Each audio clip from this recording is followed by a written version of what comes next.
Hello everyone, welcome to the session. आज हम discuss करने जा रहे हैं ग्रेड 12th की इंग्लिश की फ्लैमिंगो की बुक और उसका second chapter Lost Spring, Stories of stolen Childhood by Anees Jung. इस चैप्टर के दो पार्ट्स हैं। सबसे पहला है sometimes I find a rupee in the garbage और सेकंड है I want to drive a car. तो चैप्टर शुरू करने से पहले हम लोग डिस्कस करेंगे कि इसमें जो स्प्रिंग है उसका क्या मतलब है। देखिए, स्प्रिंग जो है उसको बोला जाता है सीजन ऑफ ब्लूम, जब नए फूल खिलते हैं। तो स्प्रिंग यहाँ पर यूज किया गया as a metaphor of childhood और उसे एसोसिएट किया गया है हर एक बच्चे के ब्राइट फ्यूचर के साथ। क्यों? क्योंकि अगर चाइल्डहुड अच्छा है, बच्चे को अच्छी एजुकेशन और हेल्दी फूड दिया गया है, तो डेफिनेटली ब्राइट फ्यूचर होगा ही होगा।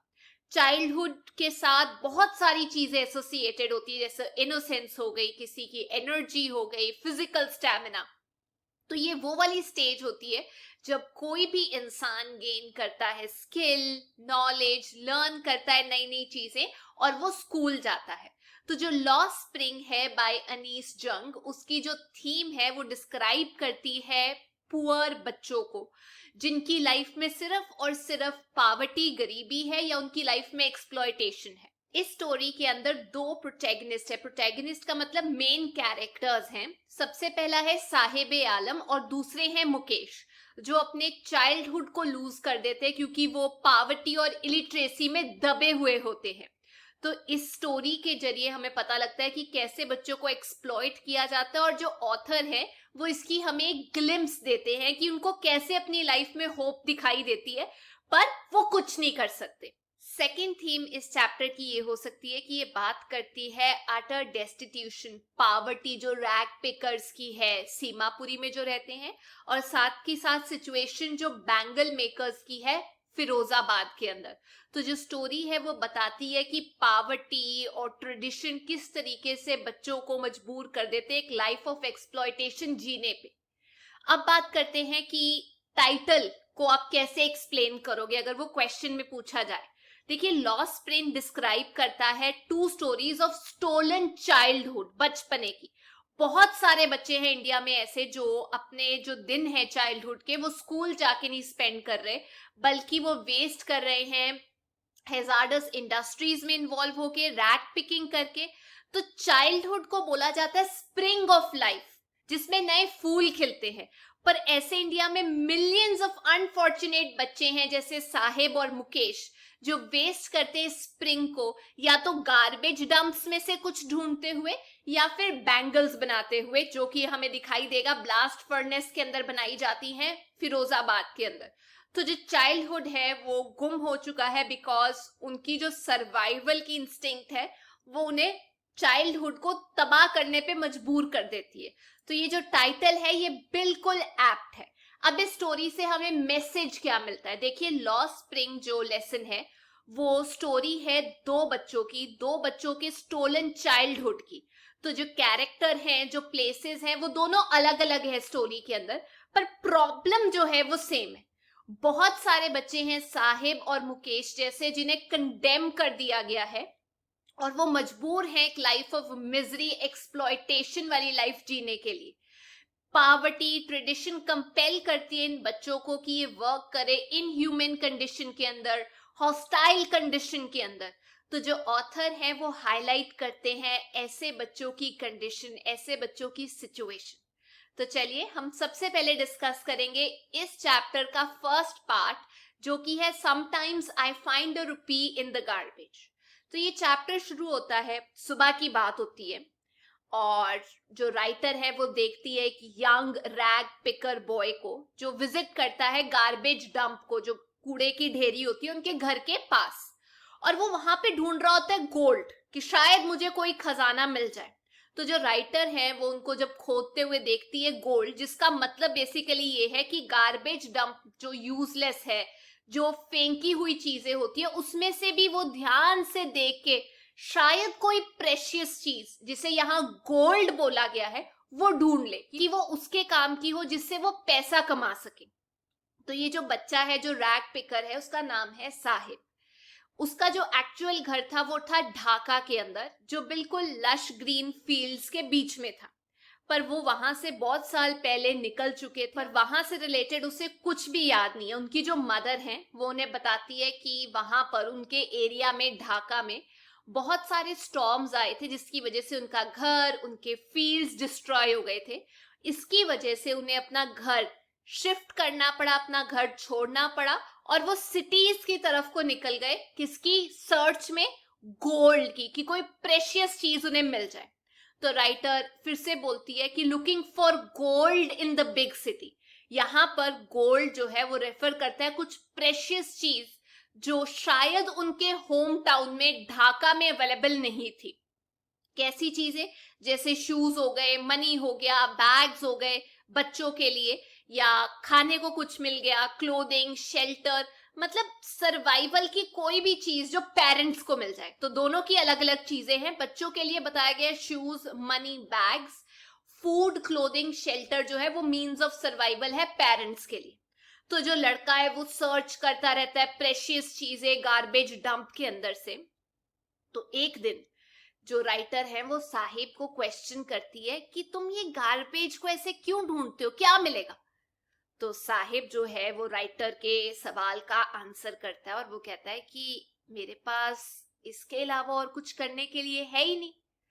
तो राइटर कहती है कि तुम्हें स्कूल जाना चाहिए। उसे साथ में ये भी रियलाइज होता है कि वो जो एडवाइस दे रही है कि तुम्हें स्कूल जाना चाहिए, ये शायद इस गरीब बच्चे के लिए मीनिंगलेस है, क्योंकि स्कूल जाने से उसे खाना नहीं ना मिलेगा। तो साहिब रिप्लाई करता है कि कोई स्कूल है ही नहीं मेरे एरिया में जहां पे मैं रहता हूँ। और साहिब उसे बोलता भी है कि अगर मेरे घर के पास स्कूल बन जाए तो मैं डेफिनेटली स्कूल जाऊंगा ही जाऊंगा। तो राइटर उसे मजाक करते हुए बोलती है कि ठीक है, अगर मैं तुम्हारे लिए स्कूल खोलूंगी तो तुम अटेंड करोगे? तो साहिब बोलता है हाँ, डेफिनेटली मैं आपका स्कूल ज्वाइन करूंगा। और टाइम निकल जाता है। कुछ दिनों के बाद वो आपस में फिर से मिलते हैं। तो वो जो लड़का है, रैग पिकर है साहिब, वो जाके उससे पूछता है कि क्या स्कूल तैयार है? तो राइटर रिप्लाई करती है कि इतनी जल्दी थोड़ी स्कूल खुल जाता है, उसको बनने के लिए टाइम लगता है। और साथ ही वो अंदर से बहुत शर्म महसूस कर रही थी कि उन्होंने एक फॉल्स प्रॉमिस, फॉल्स होप दिखाई थी उस लड़के को। तो वो कहती है कि ये जोक था अंदर ही अंदर अपने आप को, और उनकी तो कभी इंटेंशन थी नहीं स्कूल खोलने की। तो उनको बहुत अशेम्ड महसूस होता है। साहिब को बिल्कुल बुरा नहीं लगता, बिकॉज वो यूज टू ऐसे झूठे प्रोमिस के लिए, और उसकी जो लाइफ है वो सराउंडेड ऐसे खोखले प्रोमिस के साथ जो हर कोई आके उसे करता है। तो उसकी दुनिया जो है बेसिकली खोखली है, और वहां पर कोई प्रॉमिस एग्जिस्ट नहीं करता जो कभी आके पूरा करेगा कोई उसके लिए। तो जो राइटर है उसको साहिब को जानते हुए काफी मंथ्स हो गए थे। तो फाइनली वो जाके उसका नाम पूछती है। तो वो बोलता है कि मेरा नाम है साहिब आलम। तो राइटर सोचती है कि शायद इस लड़के को अपने नाम का मतलब ही नहीं पता। अगर पता होता कि इसका मतलब क्या है तो ये शायद ये काम ही ना कर रहा होता। तो उसके जो नाम का मतलब है वो है लॉर्ड ऑफ द यूनिवर्स, जो वो कभी बिलीव ही नहीं कर पाएगा कि मैं यूनिवर्स का भगवान, लॉर्ड हूं। उसका नाम और उसकी लाइफ बिल्कुल ऑपोजिट चल रहे थे। वो स्ट्रीट्स में जाता था अपने ग्रुप ऑफ फ्रेंड्स के साथ, और इट वाज लाइक कि एक आर्मी जा रही है जिसके पास चप्पल भी नहीं है, पैरों में पहनने के लिए कुछ भी नहीं है।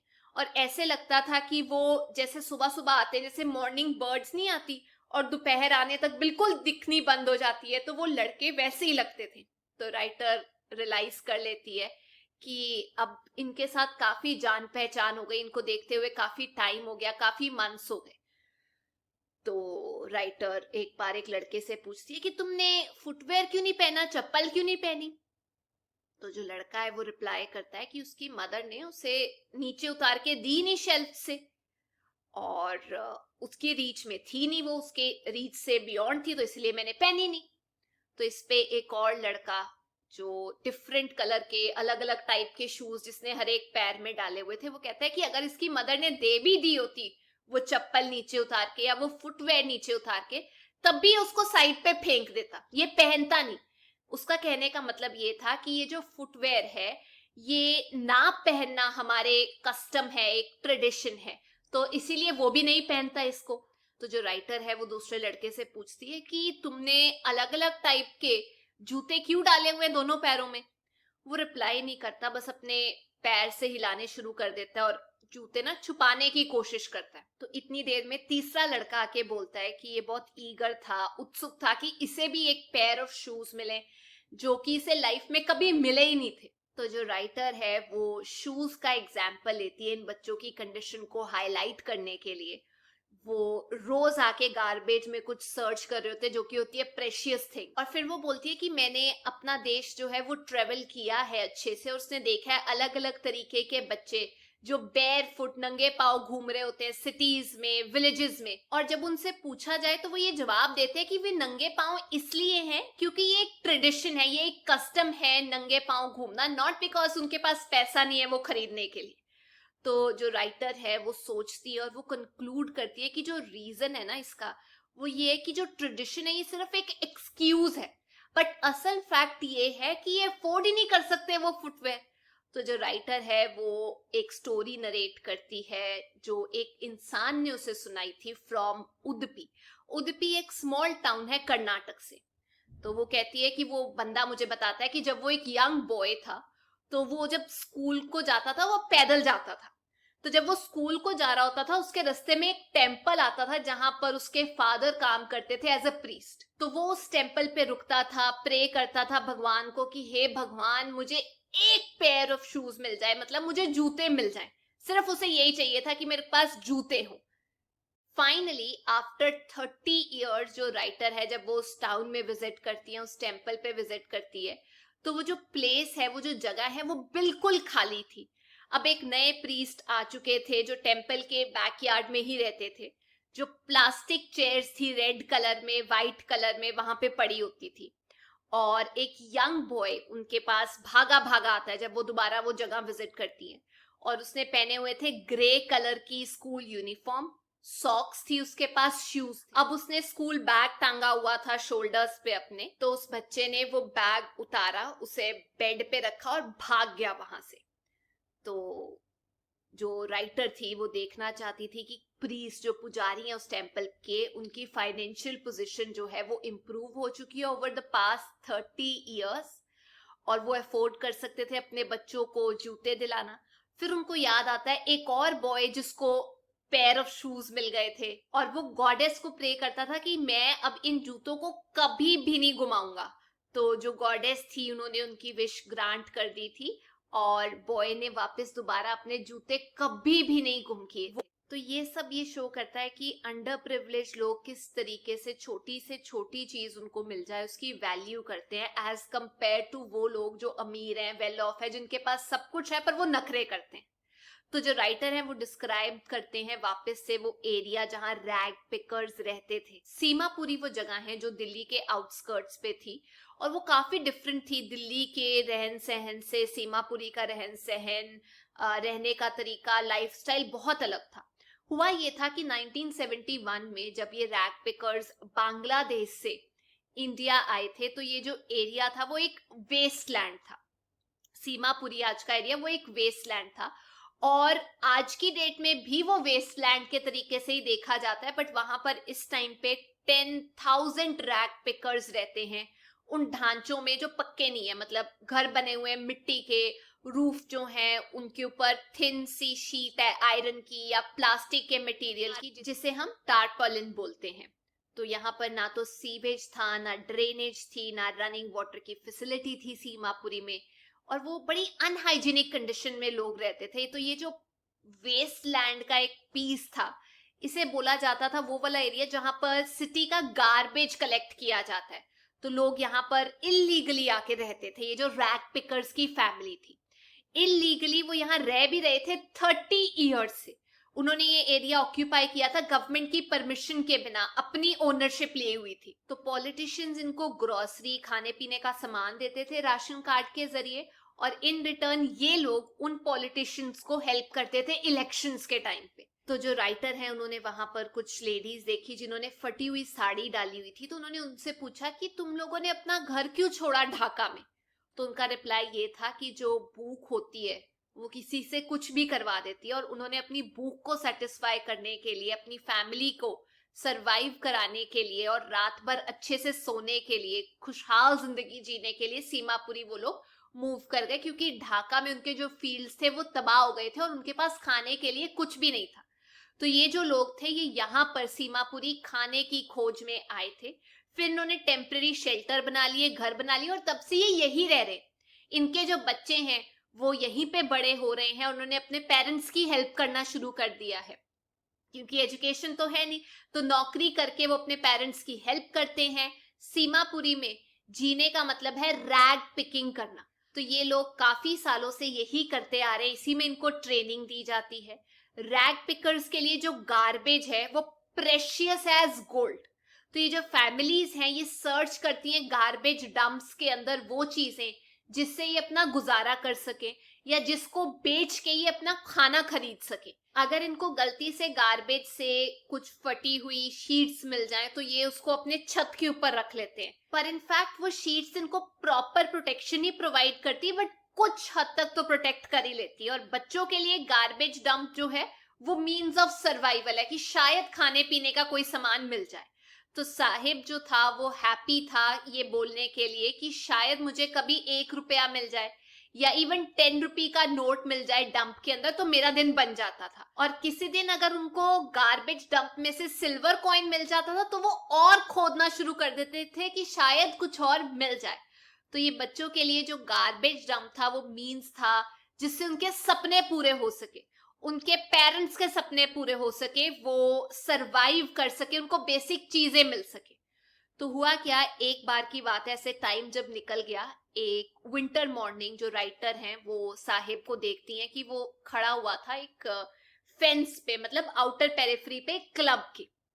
वो देख रहा था अंदर गेम को, टेनिस की गेम चल रही थी जहां पर 2 यंग मैन खेल रहे थे। साहिब को वो गेम बहुत पसंद थी पर वो खेल नहीं सकता था, तो उसने राइटर को बोला कि अगर वो क्लब के अंदर गया तो उसको अलाउ नहीं किया जाएगा। तो साहिब ने राइटर को बोला कि वो क्लब के अंदर जाएगा पर तब जाएगा जब क्लब बंद हो जाएगा, क्योंकि जब क्लब बंद हो जाता है तो गार्ड उसको अलाउ कर देता है कि तुम यहाँ आकर झूले ले सकते हो। तो राइटर ने देखा कि साहिब ने भी टेनिस के शूज डाले हुए थे, हालांकि वो उसकी ड्रेस के साथ बिल्कुल मैच नहीं कर रहे थे, ड्रेस पूरी फटी हुई थी, फेडेड थी।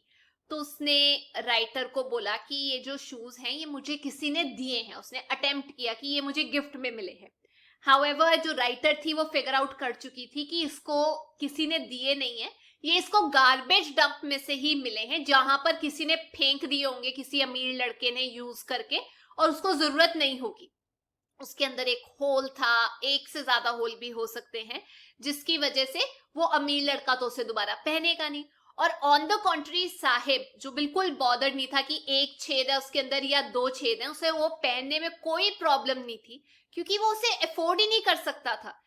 उससे कम या उससे ज्यादा कुछ भी नहीं अफोर्ड कर सकता था, और अगर वो ना लेता तो वो नंगे पांव घूमता। तो शूज पहनना तो एक ड्रीम का सच हो जाना था उसके लिए। ऑल्दो गार्बेज डंप ने उसकी एक जो ड्रीम थी वो पूरी कर दी थी शूज पहनने की, पर उसका जो डिजायर था कि वो भी कभी टेनिस खेले वो कभी पूरा नहीं हो पाया।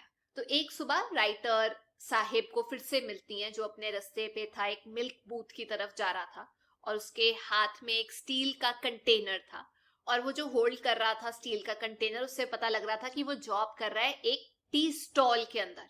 वहां पर वो 100 रुपीज कमाता है एक मंथ के अंदर, और वहां पर उसे खाना भी मिल जाता है। तो राइटर ने उससे पूछा कि तुम्हें तुम्हारी जॉब पसंद है, क्या तुम मिस नहीं करते कि तुम पहले केयर फ्री लुक में थे, जैसे मन करे जहां मन करे वहां जाते थे, तो अब तुम किसी और के लिए काम कर रहे हो, अब तुम्हारा कोई मास्टर है जिसकी तुम कंटेनर पकड़ के जगह जगह जाते हो, बर्डन हो गया, रिस्पॉन्सिबिलिटी आ गई। अर्लियर तुम एक रैग पिकर थे, तो साहिब जो है अपनी खुद की बोरी उठाकर इधर उधर घूम सकता था, अपना मास्टर था। लेकिन अब अगर देखा जाए तो साहिब अपना मास्टर नहीं है, वो किसी और के लिए काम कर रहा है। तो ये था फर्स्ट पार्ट। अगर आपको वीडियो अच्छी लगी तो please make sure you like, share and subscribe. हम सेकंड पार्ट में मिलेंगे। Till then take care, bye bye.